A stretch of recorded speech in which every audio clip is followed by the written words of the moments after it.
We're going to go through some of these super high resolution photographs, and well, James, you talk through what you talk through what you can see. So number one, pictures Anel and Le Hamel at 10:30 hours to 1100 hours on D-Day, and yeah. So this is a 1743 one, right? Okay. And it's fascinating. So if you go to the kind of top, to the right of the center at the top, you can see a crossroads. Yes. So, I mean, to someone not with this in front of them, what you've got is an aerial photograph taken from what, I don't know, 20,000 feet, something like that. Something like that. Yep. And it's what we have is the layout of roads. And is this photo oriented north to south? What are we looking at? Yes, it is. Yeah. Yeah. So north at the top, south at the bottom, east and west as they go, right? And there's a road running on the right hand side of the image. So on the eastern side of the image, there's a road running all the way down into there's that Le Hamel that it's running down into. That's Anel on the left, is it? Yeah, so sort of roughly kind of west to east is the kind of is the lateral road. So if you go to the very top, and just off sort of, if you divide it into 10, sort of at 6, going from left to right, just above the crossroad, you can see what's clearly the edge of a crater. Yeah. And I'm just take my word for it, that is a crater. Right. Okay. And just beyond that is the beach and the sea. Yeah. Okay. So this is an inch inland. I mean, this is really, that crossroad is a matter of 100 yards from the beach. That road running left to right at the top is basically the road back from the beach. That when you come up off the beach, that's the road that runs parallel to the coast. Correct. And if you keep going west, what you'll do is you'll climb up over the hill up to where there's another strong point, WN 39 and 38, where the radar station was. Where you can still go up there now and look at the remains of the Mulberry Harbour and all the rest of it. And that will then drop down into Arromarch, a couple of miles away. So what you've got here, so it's worth just sort of orientating yourselves around this photograph. You can also see this sort of sort of triangular kind of gash that has been carved out of the ground on the kind of top left hand side of the picture.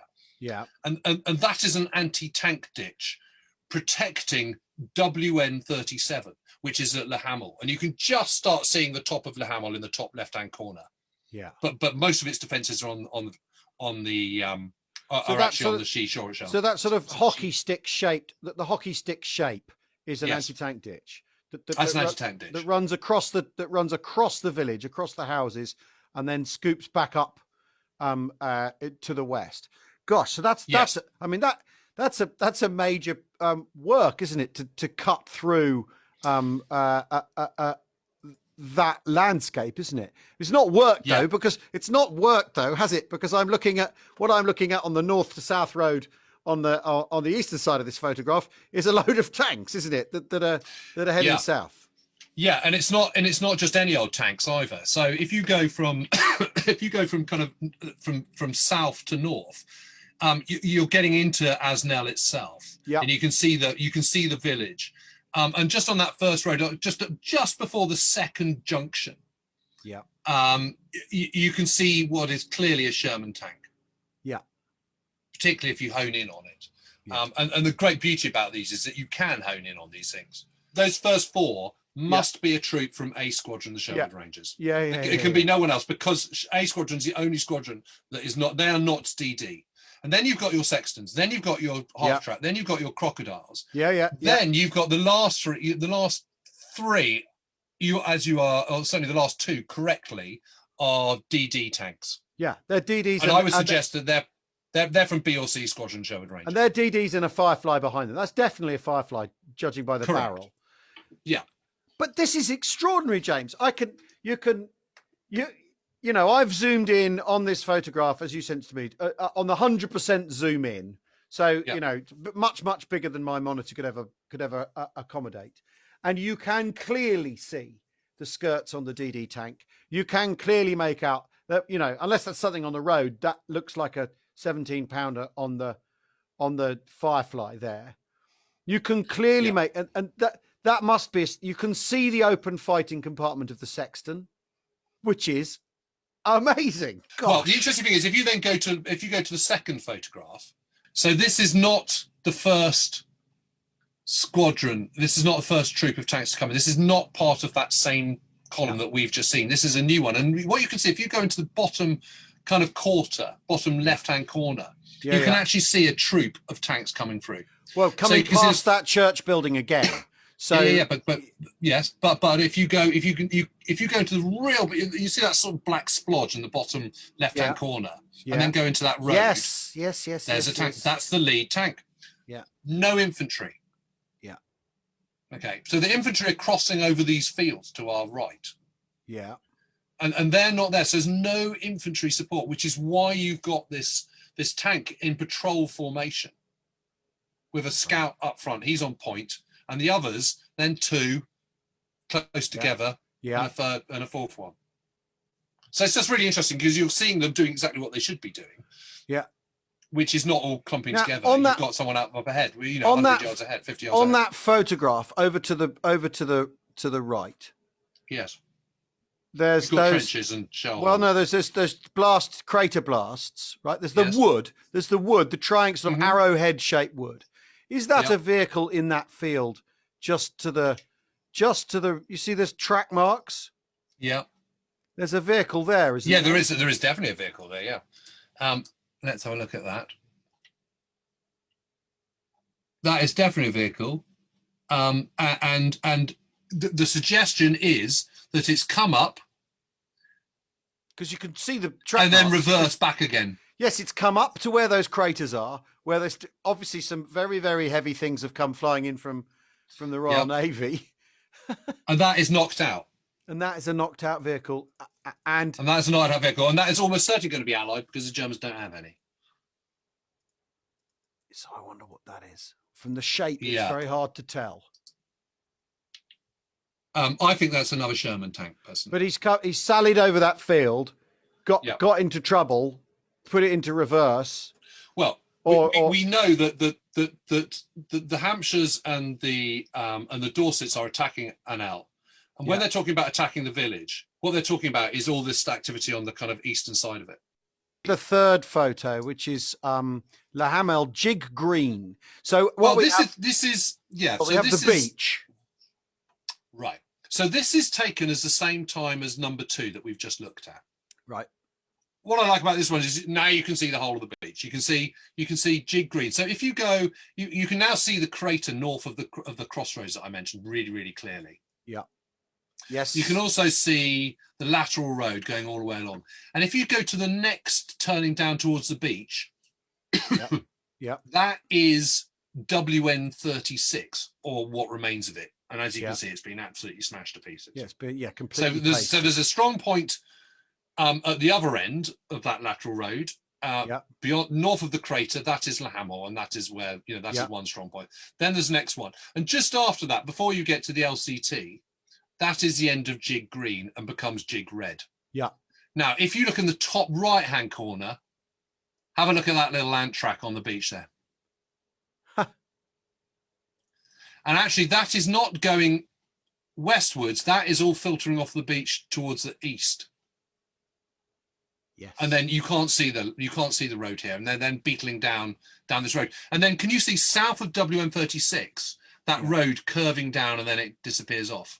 Yeah. Down towards the south. Yeah. Okay, that is the road which according to the war diary was taken by A Squadron.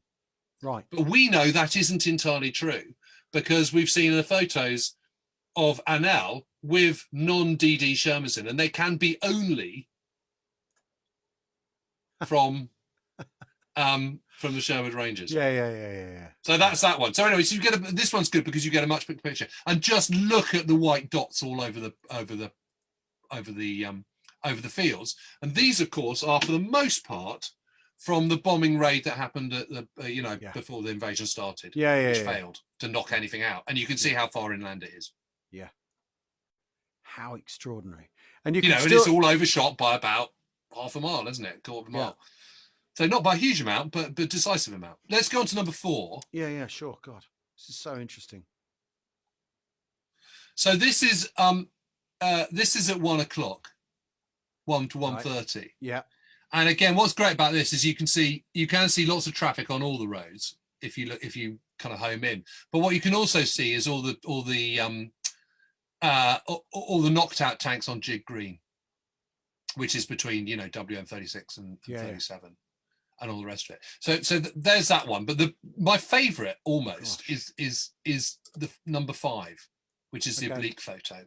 Okay. And this is really interesting because, I mean, just look at the quality of that photograph. It is absolutely extraordinary. Awesome. And you can see that this is taken from a Lightning, a P38. Yeah. And you can also see that it's sunny. So again, you can see that this is 1 to 1:30 in the afternoon. Yeah. Which is really interesting. But let's do some homing in. So if you home in on the lateral road and La Hamel and the tanks on the beach. Yeah. Okay. Now, you can see that crater. You can see La Hamel really clearly. You can see the seawall really, really clearly. Yeah. And that little curve. Okay. Yeah. Now, just on the apex of the curve, where it curves and where it faces back out to sea, that is where that casement was that housed a 77mm gun. Right. Now, the interesting thing is and then behind that, you see some big buildings. Yeah. Right on the seawall. Yeah. There's some really substantial buildings there. Yes, that is a sanatorium complex. That's the sanatorium, isn't it? Yeah. So that's a sanatorium. Yeah. Which now there's lots to say about all of this, because what you can see is if you go to the right of the crossroads, suddenly you've got tanks now going into La Hamel. Yeah, yeah. And we know, and you've also, if you can just see, you can see the road coming from Anel, and you can see it crosses successfully. It can cross the anti-tank ditch at that point. Yeah. You just get the hint of a vehicle coming down that road as well. Yeah. And what we do know is that La Hamel is finally kind of knocked out around 2:30, 3 p.m, something like that. And what we're talking about La Hamel is we're talking about the guns and OPs and stuff in the sanatorium. Yeah. The big debate has been, when was the casement knocked out? Right. So it could have been the early afternoon. It could have been much earlier in the morning. But what I've been talking to Stephen Fish about, and what Stephen Fish and what I reckoned was, if you look on the beach, you can see an exit route on the beach. Yep. On Jig Green, you can see some knocked out vehicles along it. Yeah, yeah. Yes. Honestly, they are there all day. I mean, they are definitely knocked out because they're in those earlier photographs and they haven't moved an inch. Yeah. As have none of those tanks on that's a troop of 4 DD tanks on the beach. Yeah. Yeah. The furthest one to the right, that's probably Monty Hawley's tank, which was knocked out and he was killed. Yeah, yeah. About 75 yards in front of the casement. Yeah. And then you can see a whole load of traffic on the road. You can see a bit of smoke and all the rest of it. Now, just to the right of the little linking road from the beach to the lateral road, you can see a kind of dark little line, and those are trees. Yeah. And bushes. Yeah. Now, what we know is that the Foo from the Essex Yeomanry had his tank knocked out. Right. On that road. And following up behind was a sexton commanded by Sergeant Palmer. Yeah. And the Foo said, my tank's been knocked out, you've got to do something about it. So he said he sped along the road at full speed at about 30, 35 miles an hour, as fast as he possibly could. Then before he got to the casement, he then traversed 45 degrees and fired once at the casement, hit it just to the top of the aperture, and then hit again and got it straight through. So I reckon, and Steve, this is mainly Steve's work. Yeah. So I reckon that meant that he had gone along this road and shot it. But I was thinking, yeah, but could he get a shot through the aperture? Yeah. from the road? And does that mean that casement is then threatening that road? Because I thought it only could fire along the beach, but was it a wide enough to be able to hit the road? Yeah. Well, yeah. Clearly it could. Yes, yeah. Because people are getting knocked out on that road, including the Foo, the forward observation officer. Yeah. So that tells you that the answer to that. Yeah. So once you make that assumption that the 77mm gun in the casement at La Hamel can indeed hit targets on the lateral road, a lot of stuff starts to make sense and fall into place. Yeah. because suddenly you're going, oh, okay, I get it. Why people are moving into Anel between 10:30 and 11. That's because they can, because that casement has been knocked out. But the reason they're not going into the Hamel is because the sanatorium hasn't been knocked out. But that immediate threat has. So what you've got from the Hamel is OPs, mortars, you know, machine guns and all that. So people causing a lot of problem, but not enough to kind of actually hold things up properly. No. Yeah. So what I think he does is I think Sergeant Palmer moves along to kind of just before the, you know, maybe it's sort of in line with Monty Hawley's tank. Yeah. Then swivels, because obviously it's a sexton, so it's got no turret. Yeah. To 45 degrees, and then fires his shot from the lateral road down to the casement. Yes. But that being so, it means he's got to have done it sometime between 10 and 10:30. Yeah. So that answers that question. Goodness and me, that's James. What's amazing about it. It's, I mean, gosh, what a resource. Yeah. I mean, and how many photographs are there in this archive? Oh, I don't know. There's, you know, zillions. I mean, absolutely zillions. Yeah, an actually zillions. That's your actual number. I mean, yeah, that real number, zillion.